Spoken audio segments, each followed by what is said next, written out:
Palakpakan natin si Lord at basahin ang Matthew 9:38. Sabi, then he said to his disciple, the harvest is plentiful, but the worker are few. Ask the Lord of the harvest, therefore to send out worker into his harvest field. So unang-una, ito po ay about soul winning and evangelism. Idadalangin natin ngayon sa Panginoon na may-ari ng anihan na magpadala ng tagapag-ani. Pwedeng idalangin natin si Ate Morena. Pwedeng idalangin natin si Ate Odette. Lahat tayo ay may responsibility sa sinabi nito. Sino ipapadala ni Lord? Di ba? Sabi sa Isaiah 6:8, pagkatapos narinig ko ang tinig ng Panginoon, nagsabi, sino ang susubuin ko? Sino ang lalakad para sa amin? Sumagot ako, sabi ni Isaiah, narito po ako ang isugo niyo. So sa pagkakataong ito, ano po yung masasabi natin tungkol sa sinabi ni Isaiah? Ang mensahe po sa atin, narito ako, isugo mo ako. Kumbaga, Oo.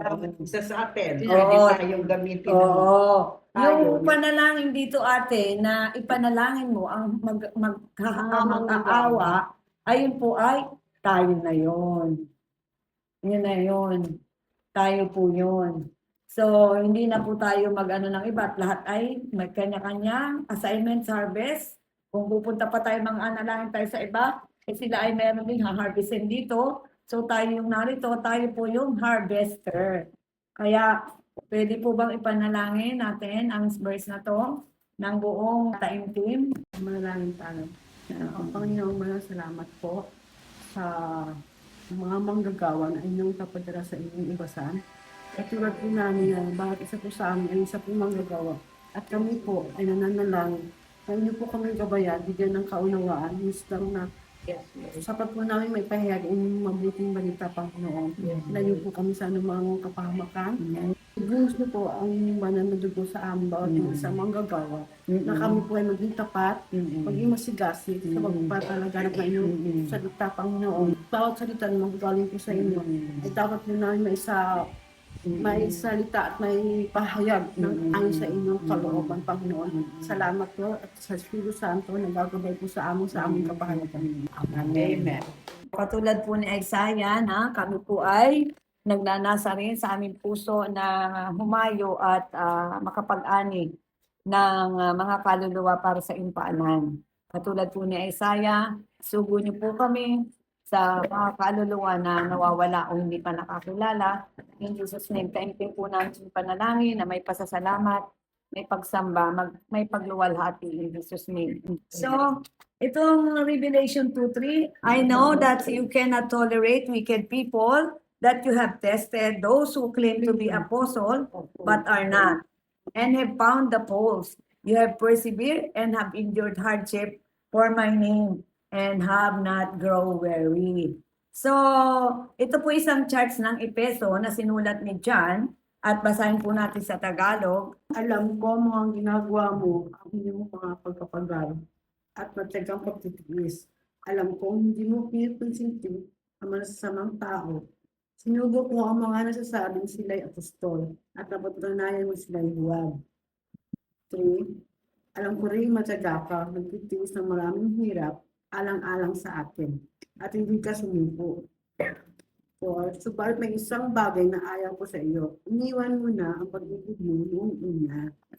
Ano bang klaseng chart itong Epeso na sinasabi dito? Nagsisikap, nagtsatsaga, at hindi kinukonsinti ang masamang tao ng charts. Sinisiyasat nila, nagpapanggap na apostol at napapatunayan ninyong sinungaling. Hindi sila nagpapatayo ng mga tao na hindi nila sinisiyasat. At ang church na ito ay nagtiis ng kahirapan dahil sa pananampalataya at hindi kayo nanghina kahit kailan. Ngunit ang ayaw ko sa inyo, ang inyong dating pag-ibig ay hindi na tulad ng dati. Alalahanin ninyo kung gaano kayo nanamlay sa mananampalataya. So pwede po natin i-check ang ating sarili kung ganun ba ka-first love natin ang ating gawain o tayo ay nananamlay sa pananampalataya. Magi tayong matapat. Dahil ang ipapanalangin natin ay pasiglahin tayo ng Panginoon sa ating pananampalataya.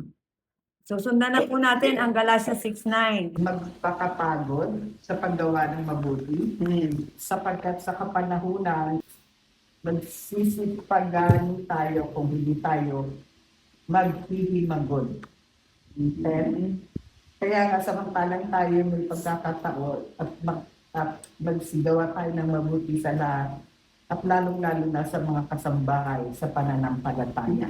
Amen. So, as we have opportunity, let us work in which is good toward all men and especially toward the household of faith.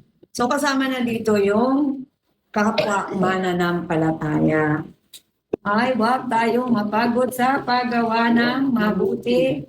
Sa takdang panahon, tayo ay aanin. Napapagod po ba tayo to serve God? Nananamlay po ba tayo? Panahon ko. Kasi tao lang tayo. Pero meron tayong kalakasan pag tayo ay lumapit sa Panginoon. So, yun ang ating mga prayer point. Tandaan na lang po natin na tayo ay katulad ng charts ng episode na mapagtiis, Matyaga. alam ni Lord ang ating pagsisikap at pagtsatsaga. Ayan. So, yan ang ipipray natin. Dagdagan ang ating pagsisikap at pagtsatsaga. Ayan. At hindi natin kinukonsinti ang masamang tao na nagpapanggap na apostol. Sinungaling sila. Pero tiniis natin ang ating kahirapan because of our faith. At hindi tayo nanghina. So, Colossians 4:2-3, Manatili kayong palagi sa pananalangin na kayo'y magpuyat na may pagpapasalamat. At natuloy dalangin din ninyo kami na buksan sa amin ng Diyos ang pinto sa salita upang aming salitain ang hiwagan ng Kristo na dahil dito may mga tanikala ako. So, ang ating ini-emphasize po dito, magpakasigasig tayo sa pananalangin na may pasasalamat. Pasasalamat habang nananalangin tayo ay magpaingat tayo ng ating isip. Bigyan tayo ng pagkakataon na maihayag ang mensahe tungkol kay Kristo na inilihin noon sa lugar ng CNS o sa lugar ng Pulang Lupa. Ang pangangaral kong ito ay dahilan ng pagkabilanggo. So, sinabi ni Apostle na dahil sa pangangaral siya ay nabibilanggo. Wala pa naman siguro nabibilanggo sa atin. So, ang importante dito, mabigyan tayo ng pagkakataon, magkaroon ng open door. Kumbaga, pumayag ang may-ari ng CNS, pumayag yung may-ari ng building, at ang mga tao ay hipuin ni Lord, bigyan na ng liwanag, ng uhaw, bigyan ba ng pagkakataon, open door